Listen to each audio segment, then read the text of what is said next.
It is Friday, September 22nd. Let's talk PlayStation. Welcome back, everyone, to another leaky episode of LTPS. A very busy week. There's a lot to talk about, primarily relating to the Microsoft FTC leak. That was a huge deal, one of the biggest things we've seen in the games business in a long time when it comes to massive leaks. This Tuesday, we did already talk about more of the Xbox news relating to that, considering they might be shipping a Series X model with no disk drive. But since then, I've been able to work through all those documents that came out, and we've cherry-picked some of the news items in there that are more pertinent to PlayStation in particular, right? So first, though, as always, our PS Plus reminder. So if you have not just yet, make sure you claim the September PS Plus Essential Games. They're live on PSN. Also live on PSN, PS Plus Extra and Premium. The new lineup is out there, and moreover, that means we now have the lineup for games expiring in a month. So you have until October 17th, 1 p.m. to play these games. That would be Far Cry 5 and 4, Inside, which is a great weekend game if you have not gotten around to playing that just yet. Goosebumps, I played that for the 30 Platinums Part 2 video. It's actually a lot of fun. The Medium, The Quarry. On Premium, you have Limbo and all three Yakuza remastered titles. So, and those can take a bit of time to get through. So for 3, 4, and 5, you might want to start that now because you have about a month or like less than a month to get through those games. But yes, those will be expiring October 17th, 1 p.m. Now, before we get into all the Microsoft FTC stuff, let's cover up some other news stories, like, for example, Spider-Man 2. So that preview event from last Friday, it seems like everyone really enjoyed their time with the game, and one interesting tidbit that we learned is the performance modes for the game, which at this point kind of adds more evidence to Insomniac being this premier leading studio on PlayStation 5 hardware, because we found out Spider-Man 2 has a mode for 30 FPS, 40, 60. That's pretty standard, and they all have varying levels of resolution. So, 60 and 40 are going to be using Insomniac's temporal injection to reach a 4K image quality, and then 30 FPS is going to have a native 4K. But every single mode is going to have ray tracing turned on, which is awesome to hear, especially given that in the prior entries for Miles Morales and Spider-Man Remastered on PS5, ray tracing was an option day one with only native 4K. Then they did introduce a RT performance mode, which you have to take a visual hit on that one, at least in terms of the base resolution, right? Because again, Insomniac's temporal injection comes in to sort of fill in that gap, so to speak. But there's trade-offs. Having ray tracing on every single mode, though, is insane to see. And I find that Spider-Man is probably one of the best examples so far, during this console cycle at least, that really utilizes the ray-traced hardware in PlayStation 5 to the point where it's so easily noticeable, right? And I think that just sort of plays more into how it's all reflections that are from big, tall buildings and skyscrapers and a lot of glass panels that can easily demonstrate the ray tracing in this particular game. It's not nearly as obvious in other titles, I find, where it has to be used in less obvious ways. And, bear in mind the ray tracing hardware in PlayStation 5 can be used in other areas as well, so Returnal can use it to accelerate what was a software solution for not only the way the game handled reflections, I believe, but also audio as well. So a number of games can do this and they can use that hardware, but when it comes to the visual presentation of these games, it's at least really nice to have Insomniac just really show what it's all about on PlayStation 5. It's so cool to see. Now, the other cool things that we found out, I'm not going to touch on everything here, but speaking with Gamertag Radio, one cool tidbit that we did find out is that for the random encounters in the game, this time around you can stumble upon the other Spider-Man already handling a crime that's in progress. So that's I was kind of hoping that would be in here, and so it's cool to see that that is in here. And then also the YouTube channel Caboose noticed that during their hands-on time with the game, that there is a setting for toggling on and off fall damage, which is new in this entry. Now you can turn it off, which is good, but to have it on, I think, would present a very interesting angle of playing the game that makes you probably a lot more careful with the sort of haphazard swinging that can take place when you're being Spider-Man. So I find it interesting that they decided to include that in this in this upcoming entry. But we can end off on a good note, which is the game has gone gold ahead of its October 20th release. So Insomniac put out a very fun video with Najee Jeter and Yuri Lowenthal, Laura Bailey, Tony Todd all announcing it in their own fun way. Oh man, Tony Todd in that voice, it is insane. I cannot wait to check out Venom in this entry. But yeah, it's all good news across the board for this game, and we're only about a month away, which is very exciting. Next up, we have some Final Fantasy VII Rebirth news from TGS, where we now know who's playable and who's not playable, broadly speaking, in terms of this entire entry, which may disappoint some people because we did find out that, yes, you can play as Sephiroth during those flashback sequences, which is good, but on the flip side, IGN did confirm that you cannot play as Vincent or Cid, so they are non-playable AI companions, and that means overall we're looking at Red 13, Cat Sith, or Ketchi, depending on how you say it, and Yuffie. They're all playable along with Sephiroth, and also Zack, which he will appear in a new episode during Rebirth, and there's a lot more that they're going to be adding there, but they're not saying too much just yet. But given community expectations, I think it was pretty obvious that you were going to be able to play as Sephiroth, and also that Zack was going to be, playing a much bigger role this time around. But what we did also find out about is or rather what you get from importing a PS4 or PS5 save of 7 Remake, which not really a whole lot. So if you import a save, you get the summon materia for Leviathan right away, and if you import a integrate save file from PS5, then you get the summon materia for Ramuh right away, which fine, I guess. If you're asking me, I think that's a bit lackluster.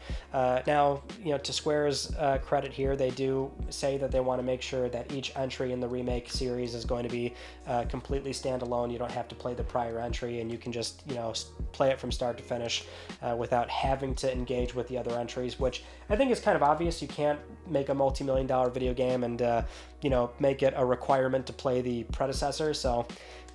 But it's something where I feel like for continuity's sake, and rather the context of this being a complete package on PS1 back in the day, and so a lot of fans are very much going to be playing every entry in sequence, and they are going to be wanting to carry over that save file. Would have been nice to have just a little more in terms of the bonus starting equipment, right? I'm not sure how much more you really give somebody, but I mean... at the very minimum, do more starting equipment, maybe more materia than that, a starting level, or, maybe a unique item, just a little sort of nod to those players that are very much going to be committed to seeing this thing the entire way through. But that is what we know so far about FF7 Rebirth, and there is more impressions going up right now, which they seem positive, but it also seems like there's not much that can be said, considering it's a very tight vertical slice that they're giving the press right now. All right, now let's get into the Microsoft FTC leak. There is so much here to talk about, and before even doing that, I find it's very important to preface the entire thing with the very obvious notion of they did not want this to happen, of course, but what we did find out about is that it was apparently Microsoft's fault. So somebody over there did upload these documents before they were properly redacted, and that's where this whole thing, took off. So it's an unfortunate thing, and so out of respect for Team Xbox, I find it's important to at least include this quote from Phil Spencer from his post on X, where he says, and I quote here, "We've seen the conversation around old emails and documents. It is hard to see our team's work shared in this way because so much has changed and there's so much to be excited about right now and in the future. We will share the real plans when we are ready." So going back to the Tuesday video, we did already talk about a lot of what is primarily Microsoft news. Obviously, we don't do that too often, but it's still just so fascinating to talk about their mid to long-term plans, because we kind of have a rough idea of where they might be going. But we did already cover all that stuff. So what we are now going to do is talk about all the things that pertain more closely to PlayStation. So having said that, let's get into our first story about this, where we have Microsoft's initial reaction to PS5's spec reveal back in March 2020. That was when Mark Cerny, the PS5 architect, did the Road to PS5 video, and we have Microsoft emails showing what they initially thought about that entire presentation. So what they initially did was send out this email about the PS5 specs, summarizing what was announced and saying that it was in line with their expectations, which they then declare it's evident Xbox is the clear next generation technology leader. So In the key messages breakdown, they do list the SSD as having a 2 times advantage, and they do claim the expandable storage options is similar to them in reality, which I, I find very funny. They also label 3D audio as similar to theirs. They actually kind of downplay that a lot, saying Mark Cerny spent what seemed like a disproportionate amount of time on audio innovations. So really downplaying the 3D audio on PS5, but they also misunderstood Sony's original backwards compatibility statement, which even I did at the time. If you remember, this was a big thing where people misunderstood what Sony was saying about how the top 100 games were performing well in testing. So they labeled this as a clear advantage for them. They're comparing the 3,000 games that they're going to support to the 100 titles that they thought Sony was confirming, but in reality, PS5 plays nearly 4,000 PS4 titles. But what's really sobering to read is Phil Spencer's first email to Satya Nadella and Amy Wood about PlayStation 5. So he says, and I quote here, "We've all lived with 7 years of starting off a generation with a price and performance and messaging disadvantage to PS4 with Xbox One. I have to admit this morning when I woke up knowing the PS5 reveal was today that the stress level was higher than normal. Now, after almost 12 hours of soaking in their unveil, taking apart their specs, and looking at the community responses, I just wanted to say that I'm proud of our team. We have the better product than Sony does, not just on hardware, but equally important on the software platform and services on top of the hardware. We have the ingredients of a winning plan. I felt the feedback from the board of directors discussion on being too confident, and maybe this will just reinforce that perception. I get the need to be humbly confident, but today was a good day for us." So really enlightening to read something like that where, obviously a lot can be said about what we know now versus what they were saying back then, considering expandable storage is way better on PS5 where you can use third-party M.2 expansion and it's way more consumer-friendly. Them really downplaying 3D audio where it's not the same between the two consoles and can sometimes be a transformative experience on PS5, or them talking about the tech specs where on paper Series X is beefier in many aspects, but as we saw nearly 3 years later, Sony has really fleshed out their developer tools and the SDK for PS5 to where despite any sort of on-paper gap, many third-party games perform just as well on PS5, sometimes better. So there is a lot to be said there, but I just find it really fascinating to read what is a team feeling really good about their product coming off the back of one that was not nearly as good, right? I mean, it is something where in the console space, your specs are locked in. Your bill of materials at that given time puts you in a very awkward spot with pricing, which they were trying to, shoehorn in that Kinect camera, making them, more expensive with a less powerful box. The messaging, of course, I mean, they really were stuck with that thing for 7 years and they did the best that they could, but you can just see Phil in a way kind of pour his heart out here, just saying, I feel like we've done a really great job with series consoles and I think we've got the better product. There's nothing necessarily wrong with that at all, and I find it's a really fascinating email to read given the context of what generation they were leaving and where they were going with what I certainly do find is a much better product than Xbox One. Now, moving on to something that we already kind of knew, which is Microsoft in some way would want to or tried to, or they very much want to get Game Pass and xCloud on PlayStation, and Sony is saying no, they don't want it, or they blocked it. We saw this from the ABK process already from the documents that we do have, and that always confirmed our suspicions of Microsoft would probably do it, and Sony is the one that's saying no. But now we have actual conversations internally at Microsoft that show how they were discussing this possibility. So, we've got some chat transcripts here from February 2021 showing the Xbox team discussing the possibility of circumventing Sony by having xCloud work through the PS5's web browser. So Tim Stewart, the Xbox CFO, asks if this is even possible as a way to get new subscribers, which Kareem Chowdhury, the CVP of Cloud Gaming, says people have tried it and it did not work. Then Matt Booty, the head of Xbox Game Studios, explains that PS5 does not have a proper web browser that's meant to be used by consumers, which I think a lot of PS5 users do know this, but it's funny how it seems that Kareem and Tim probably did not know about this, so Matt Booty had to step in and say, it doesn't even really have one, guys. And then Phil Spencer had to also chime in and say, we should know the answer on PS5. We should not be guessing. So more or less Phil stepping in, shutting them down like, hey, I know we're kind of just theorizing here, but we know Sony probably would not want that to happen. So I thought that was kind of silly, but in the same chat transcript, we can see them discuss their exclusivity plans, or rather them discussing how they're going to approach Bethesda, because this was pre-acquisition right before they were about to close back in, again, February 2021.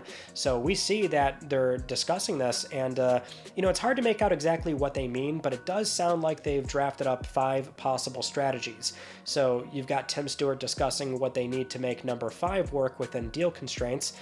Then Aaron Greenberg saying number 2 is more consistent with how they've done other studio acquisitions. Then Kareem says they could push Sony to support cloud via browser or with a dedicated app as a way to get the games on PS5 without native development. Then Tim says they can always offer Sony Game Pass and that it's Sony's to block, not theirs. We then see them discuss ZeniMax leadership and how, some of them, the senior leadership, some of them don't want their IP cut from the potential biggest user base. So then they discuss what I think relates to Elder Scrolls Online, comparing it to Minecraft. We do know from Matt Booty that one scenario did have PlayStation ports where he says it's personal opinion, but he thinks a PS port 1 year later has less value than they think. Sarah says number 5 should be looked at again with Matt's suggested modification around Elder Scrolls Online and Skyrim, so this might suggest that number 5 was delayed ports, but perhaps they altered this to only include live service-based titles, which other chat transcripts do confirm that that's more or less what they settled on. There was another document that does show another transcript from November 2021, and that's where we do see Tim Stewart get clarification that, regarding exclusivity, it's all games going forward, not just new IP, but all. So this was around the time that decision was finally made. So yeah, there's nothing in there that's like too revealing per se, but again, it's fascinating to read, of course, and see their process, and a lot of it is, I would say, par for the course, at least for what I was expecting. I mean, they were surely going to be running different scenarios and simulations on, okay, what does it look like if we ship games day and date? What does it look like if we do a 1-year delay, which is what they were talking about here. And there's another document that does show they had to alter their numbers, and what does that look like for what they have to do to offset losing PlayStation once they knew they were going fully exclusive.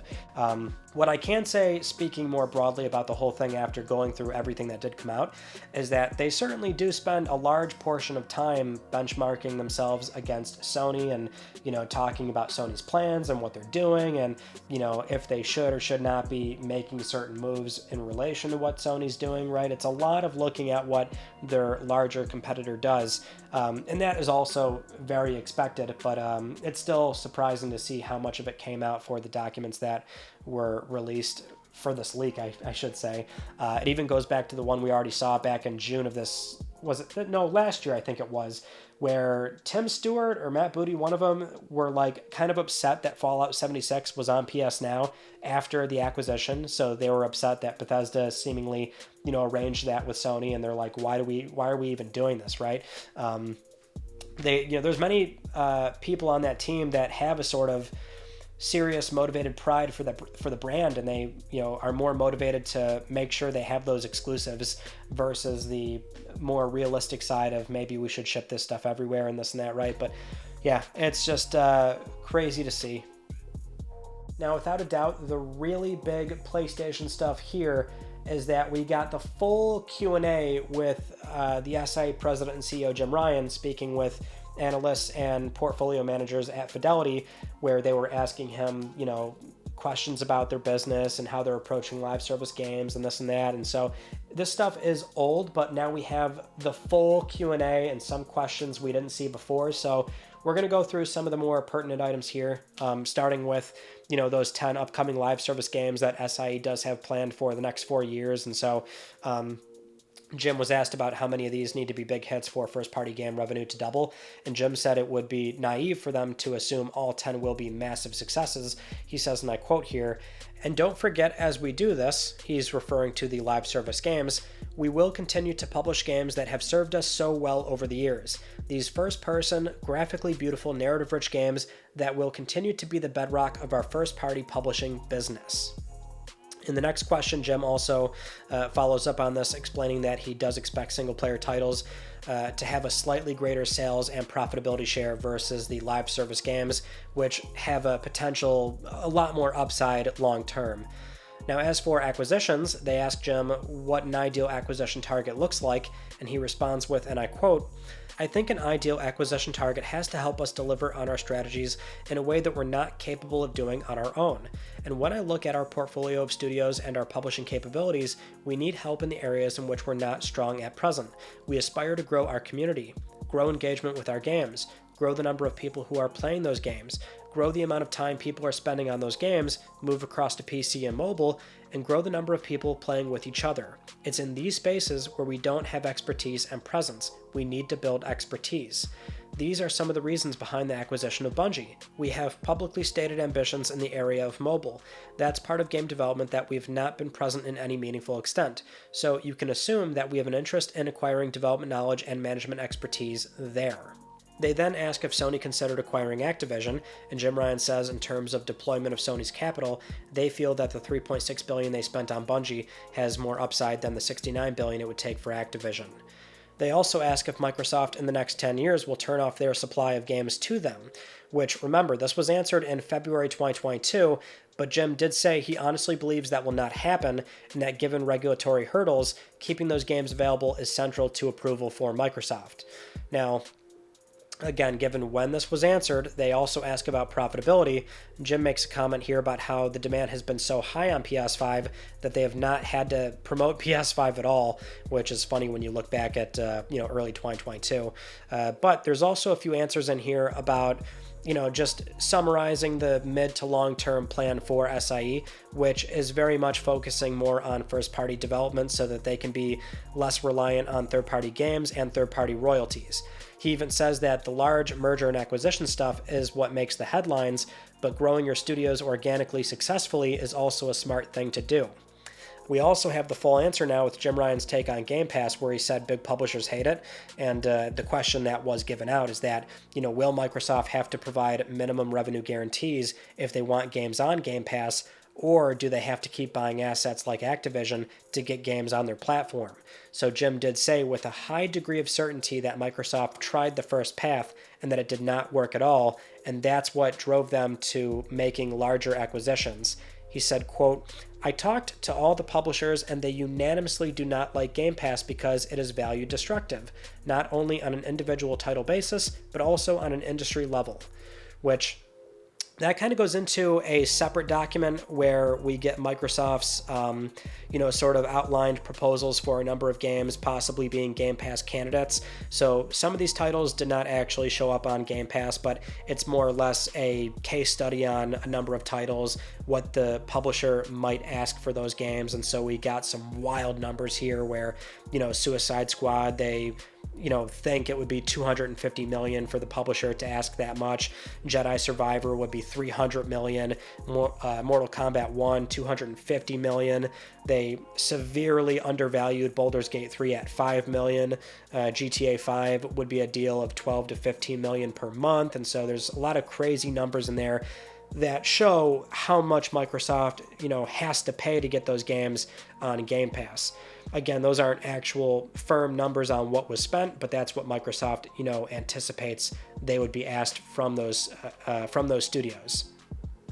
Now, this one's really interesting. As for Sony's Metaverse strategy and what role PSVR2 has in that, Jim gave a very interesting answer here. He says, and I quote, "We're approaching Metaverse conversations through two lenses. First is as a platform holder. We had something called PlayStation Home for PS3, and that was a very early manifestation of a platform metaverse. It was probably 10 to 15 years ahead of its time. The second is from a studio perspective. We have a couple of projects underway that are very exciting for us in terms of creating some sort of game-type metaverse which can possibly have collaboration with other parts of Sony. Sony's entertainment assets have a huge potential in the metaverse area. As for VR2, we see it as having a role down the road, more in the midterm." So there you have it. That is the one thing I see come up very often in the community is the possibility of PS Home making a comeback. They have PSVR2 now. There's so much ongoing discussions about the metaverse and all these big tech companies chasing the non-existent Metaverse dollar because they want to be the de facto platform to sort of lay the groundwork and the foundation and the adoption for all this stuff. And so Sony has expertise in this space, and they have a VR platform and this and that. So I won't speculate much more, but it does seem like a natural fit that they should explore it in some way. And so based on the midterm roadmap, that could be 3-5 years, depending on how they define it. But I guess we will be watching this very closely to see what they do. It will be a very fascinating thing if we could possibly see, a sort of PlayStation Home 2.0, but we'll leave it there for now. Speaking more, though, on SIE's overall approach, a lot of this stuff, we've done or talked about on LTPS throughout the past 2 years or so. So I feel like a lot of it is maybe what we've already kind of concluded on, which is, SIE internally has already seen a lot of organic growth. A lot of these studios that were doing one game are now doing 2 or sometimes 3. So it is a lot of that alongside Sony just simply looking for these gaps in their portfolio, which, has been PC, mobile, live service. So there's really not anything here that tells us much more outside of what we know. But I guess it's more a matter of Jim really being very direct on this, which is when we look at more acquisition targets, if they are going to do that, at least in the here and now, we could be seeing them do more PC or mobile focused acquisitions, since they did kind of already handle Bungie in a way where that's meant to service their live service strategy. But again, this was said back in February 2022. A lot of things do change, and so it'll be interesting to see how that evolves moving forward. So that is all of the noteworthy PlayStation stuff that came out of the Microsoft FTC leak, but in a very timely manner, hot off the presses, we have a near final update on the entire acquisition of Activision Blizzard, which is that the CMA has provisionally concluded that the proposed resolution of Microsoft selling the ABK streaming rights to Ubisoft should be enough to resolve their concerns. As in, it seems like they've got the almost final green light. They're still accepting some submissions and feedback and thinking about it more or less until October 6th, and then October 18th, which is the deadline, that is when they will then approve the transaction, and Microsoft can also go ahead and get the deal done and finalized. So that is more or less the one thing we were waiting on. Is we knew the proposed solution, we had a feeling that the CMA would be okay with it, and now it seems like it's very much ready to be a done deal. Now let's move on to a very brief update for Unity, where last week we saw them announce the new runtime installation fee, where there's going to be a fee for every install per user for a lot of developers that were making games on Unity. And the latest update here is that Unity is not walking back per se, but they do announce that they've heard the community and they are going to look back at the policy and come back with changes to it in the coming days, which that was on the 17th. They still have not said anything just yet, but very much it seems like the policy is still going to be there, which is a problem. The one obvious angle of this is that even if they did a complete U-turn, there's still the trust problem. It was completely broken here. So, for a lot of studios, I think, and even more so, they already announced this, a lot of studios did, I should say, they're making games on Unity. When they're done, or let's say they ship their latest game on Unity, at that point, you're going to seriously start considering just moving to a different engine, which would likely be Unreal at that point. But why wouldn't you after something like this, right? And it's also kind of an easy PR win for Unreal to not do something like this for the foreseeable future. So there's still a lot of damage that was done here, and for now we'll keep watching this and see what Unity does. Now, with all that said, it is time for Let's Talk Plus, the weekly Let's Talk PlayStation giveaway, where one of you can win a $10 PSN code. I would like to congratulate this viewer right here. I'll be contacting you very soon via email or X. Still hard to say that, but we had a problem again last week. They took the link down, so if you saw, then it got back up after like 6-7 hours, because every time I dispute it, they let it go back up. So clearly it's not a problem after they realize it's not a scam. I'm not trying to lure people into some sort of 20-hour online course that is completely useless. I'm not Mr. Beast trying to hand out 7 figures. A simple $10 PSN code, is that so much to ask? I'm probably going to have to set up that link tree, which I have not done yet, so follow the Gleam link down below if it's there. If it's not, show back up in a few hours. It should be back there after I dispute it. But having said that, if you would like to win a $10 PSN code, follow the link down below. Supporting the channel a number of ways can gain you an entry, and I'll announce the winner next week because I'm trying to pay for your games.